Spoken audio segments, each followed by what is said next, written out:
لبيك اللهم لبيك.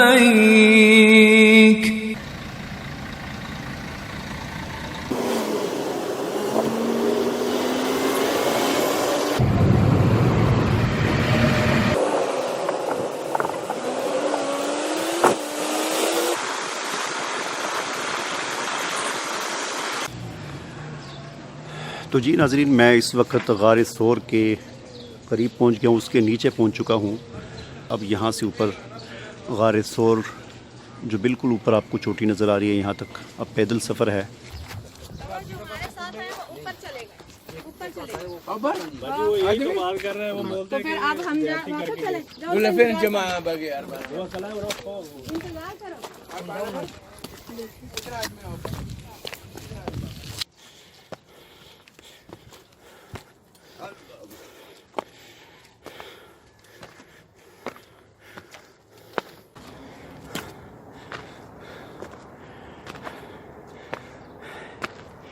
مسلمانوں کی اپنے نبی سے عقیدت، صحابہ کرام سے عقیدت کا اندازہ اس بات سے لگائیں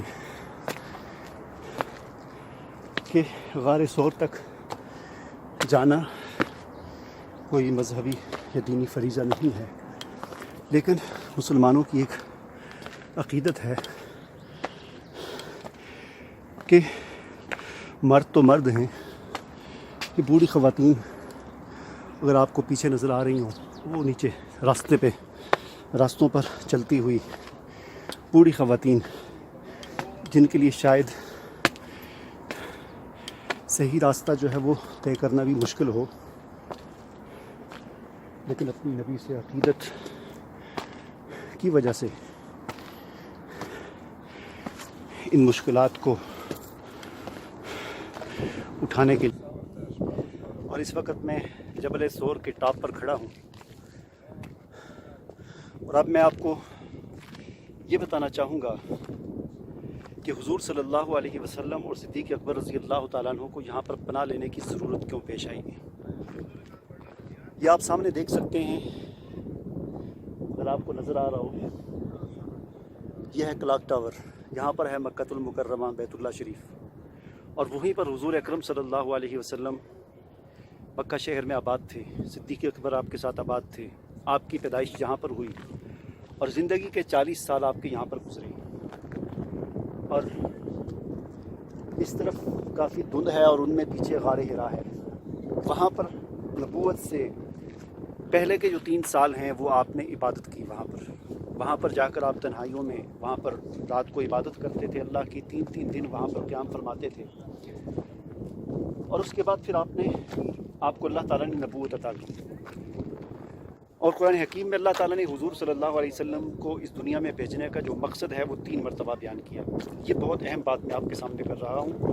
ایک مسلمان کے لیے اس بات کو جاننا اور اس کو سمجھنا نہایت ضروری ہے کہ جس رسول پر ہمارا ایمان ہے اور جس رسول سے ہم عقیدت رکھتے ہیں اور جس رسول کی صرف ایک اتنی سی ادا کہ وہ رسول زندگی میں ایک مرتبہ یہاں پر تشریف لائے، اس غار میں، اس پہاڑ کی چوٹی پر، اور آج 1500 سال گزرنے کے بعد بھی مسلمانوں کو اپنے رسول کی اور اپنے رسول کے ایک صحابی کی اس ادا سے اتنی عقیدت ہے کہ آج 1500 سال گزرنے کے بعد بھی یہ مسلمان اور کمزور خواتین ان چٹانوں کو عبور کر کے اتنی تکلیف برداشت کر کے یہاں پر تشریف لاتی ہیں اور یہاں پر اس کی زیارت کرتی ہیں. تو وہ رسول، اس رسول کے بھیجنے کا مقصد کیا تھا، اللہ نے کیوں بھیجا اس رسول کو، یہ بات آج کے مسلمان کو معلوم نہیں ہے. اللہ تعالیٰ نے اس بات کو قرآن حکیم میں 3 مرتبہ بیان کیا ہے. سورہ توبہ، سورہ فتح اور سورہ صف 28ویں پارے میں. تینوں صورتوں میں اللہ تعالیٰ نے ایک ہی طرح کے الفاظ کے ساتھ حضور صلی اللہ علیہ وسلم کے مقصد بعثت، یعنی حضور کو اللہ تعالیٰ نے اس دنیا میں کیوں بھیجا، اس کو بیان کیا ہے. والذی ارسل رسولہ بالہدی ودین الحق لیظہرہ علی الدین کلہ، کہ اللہ وہ ذات ہے کہ جس نے اپنے رسول کو بھیجا ہدایت دے کر، ہدا دے کر، یعنی قرآن دے کر، وہ دین الحق، دین حق دے کر. کیوں بھیجا؟ لیظہرہ علی الدین کلہ، تاکہ وہ رسول اللہ کے دین کو سارے کے سارے دینوں پر غالب کر دیں۔ چنانچہ اس مشن کو لے کر آپ غار حرا سے اترے۔ آج کہا جاتا ہے نا کہ مذہب کو اپنی ذات تک رکھنا چاہیے۔ اگر یہ بات درست ہوتی کہ مذہب کو اپنی ذات تک رکھنا چاہیے تو حضور صلی اللہ علیہ وسلم کبھی بھی غار حرا سے نہ اترتے۔ اگر مذہب اپنی ذات تک رکھنے کی چیز ہوتی تو حضور صلی اللہ علیہ وسلم کبھی بھی غار حرا سے نیچے نہ آتے۔ پتہ چلا کہ مذہب اور دین صرف اپنی ذات کی حد تک رکھنے کی چیز نہیں ہے، اسی لیے اس دین کو لے کر آپ غار حرا سے اترے اور سوئے حرم تشریف لائے، اور پھر وہاں پر اس دین کی دعوت، اس کا پیغام شروع کیا۔ اور پھر اس کے راستے میں جو مشکلات آئیں، 10 سال تک وہ مشکلات آپ جھیلتے رہے، اور پھر وہ وقت آیا کہ آپ کو شہید کرنے کے لیے منصوبہ بندی ہوئی، فیصلہ ہو گیا۔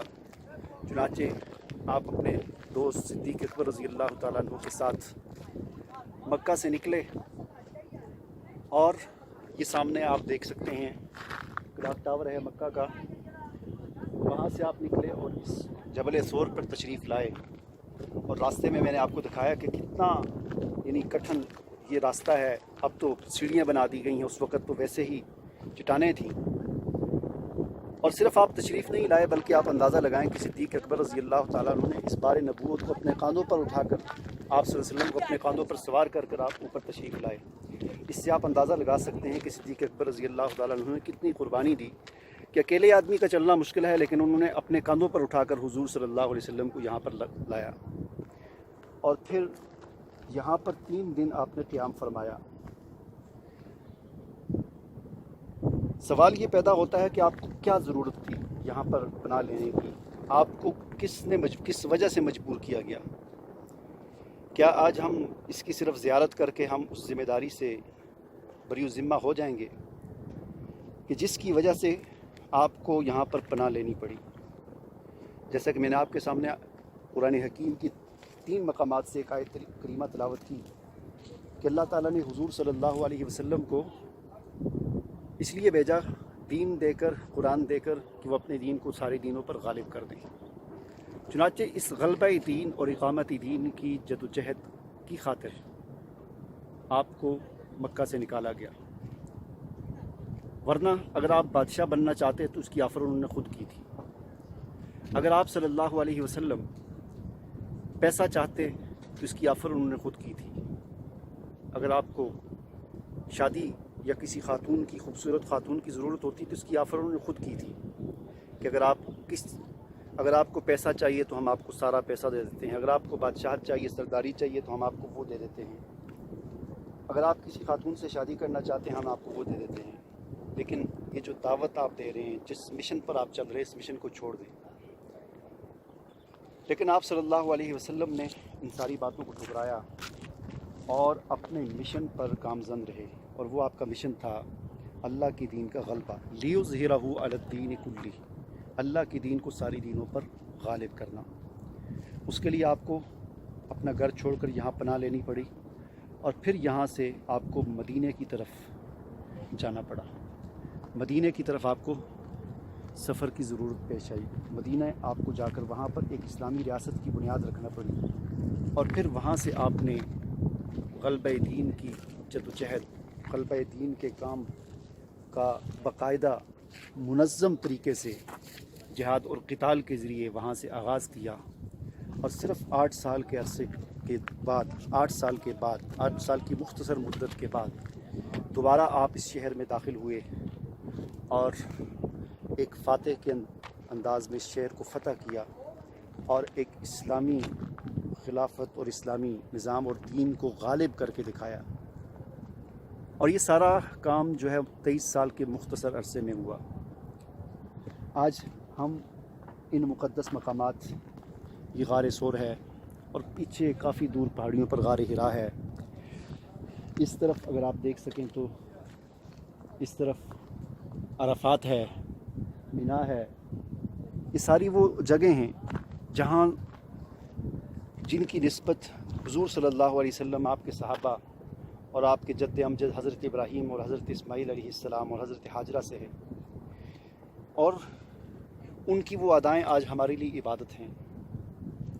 تو صرف ان جگہوں کی زیارت کرنے سے جو ہے وہ زیارت بھی ہمیں کرنی چاہیے، لیکن زیارت کے ساتھ ساتھ ہمیں اصل اس سبق کو یاد رکھنا چاہیے کہ جن کی وجہ سے ان کی ادائیں ہماری عبادت بن گئی۔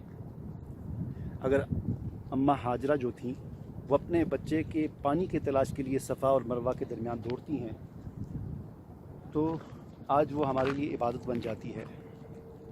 حضرت ابراہیم علیہ السلام جس پتھر پر کھڑے ہو کر خانہ کعبہ کی تعمیر کرتے ہیں، آج وہ پتھر ہمارے لیے ایک مقدس پتھر بن جاتا ہے۔ حضور علیہ السلام جن غاروں کے اندر، غار حرا اور غار ثور کے اندر پناہ لیتے ہیں، غار حرا میں عبادت کرتے ہیں، وہ غاریں آج ہمارے لیے مقدس بن جاتی ہیں۔ تو صرف ان مقدس جگہوں کو دیکھنے یا ان کو ہاتھ لگانے یا ان کو چومنے یا ان پر آ کر اپنے جو ہے پین کے ساتھ اپنے نام لکھنے سے کچھ نہیں ہوگا، بلکہ ہمیں اس مشن کو زندہ کرنا ہوگا جس مشن کے لیے اللہ کے پیارے حبیب صلی اللہ علیہ وسلم کو اس غار کے اندر پناہ لینا پڑی، اور وہ ہے اقامت دین، وہ ہے غلبہ دین، اللہ کے دین کو غالب کرنا۔ آج دنیا میں عبادت پر کہیں پر پابندی نہیں ہے۔ آپ نماز پڑھیں، یہاں پر پڑھیں، پاکستان میں پڑھیں، انڈیا میں پڑھیں، امریکہ میں پڑھیں، کوئی پابندی نہیں ہے۔ آپ روزہ رکھیں، دنیا میں کہیں پابندی نہیں ہے۔ آپ نوافل پڑھیں، آپ صدقہ خیرات کریں، عبادات جتنی بھی ہیں کسی جگہ پر پابندی نہیں ہے، نہ کسی مسلم ملک میں نہ کسی غیر مسلم ملک میں۔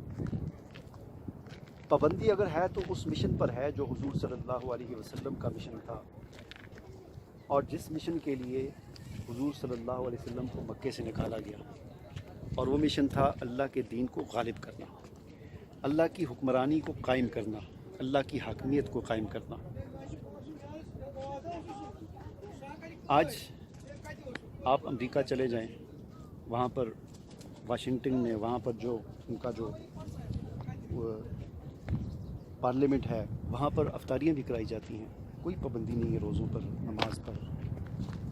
لیکن اگر آپ یہ بات کریں کہ میں نے اللہ کے دین کو غالب کرنا ہے اور وہ کام کرنا ہے جس کام کی خاطر حضور صلی اللہ علیہ وسلم کو مکہ سے نکالا گیا، اور آپ نے نکلنا برداشت کر لیا، صحابہ نے ہجرت کرنا گوارہ کر لیا، اپنی زمینیں، اپنی جائیدادیں اور اپنے گھر، اپنا کاروبار سب کچھ چھوڑ کر مدینہ کی طرف ہجرت کر لی، ہجرت کرنا گوارہ کر لی، جس مشن کے لیے، جس مقصد کی تکمیل کے لیے۔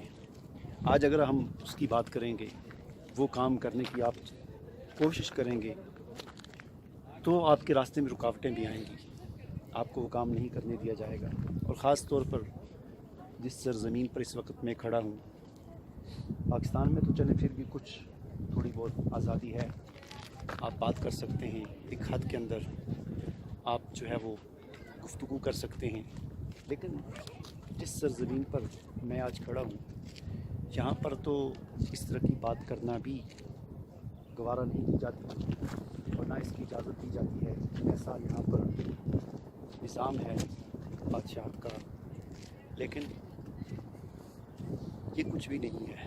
اس سے بڑے بڑے بادشاہ آئے، بڑے بڑے نظام آئے، جب اللہ کو منظور ہوگا تو یہ سب کچھ جو ہے وہ ختم ہو جائے گا، اور ایک وقت وہ آئے گا انشاءاللہ کہ جب اللہ کا دین ایک مرتبہ پھر پوری سرزمین پر غالب ہوگا، قائم ہوگا۔ ہمارے لیے ہم یہ کام کریں یا نہ کریں، اس سے کوئی فرق نہیں پڑتا۔ ایسا نہیں ہے کہ ہم کام نہیں کریں گے تو اللہ کا دین غالب نہیں ہوگا، اور وہ مقصد حاصل نہیں ہوگا جس کے لیے حضور صلی اللہ علیہ وسلم کو بھیجا گیا تھا۔ ایسا نہیں ہے، ہم کام کریں یا نہ کریں وہ مقصد حاصل ہوگا، اللہ کا دین غالب ہوگا۔ اگر ہم کریں گے تو اس میں ہمارا بھلا ہے، ہمارا بھی حصہ اس میں شامل ہو جائے گا، نہیں کریں گے تو اس میں اللہ کا کوئی نقصان نہیں ہے، ہمارا ہی نقصان ہے۔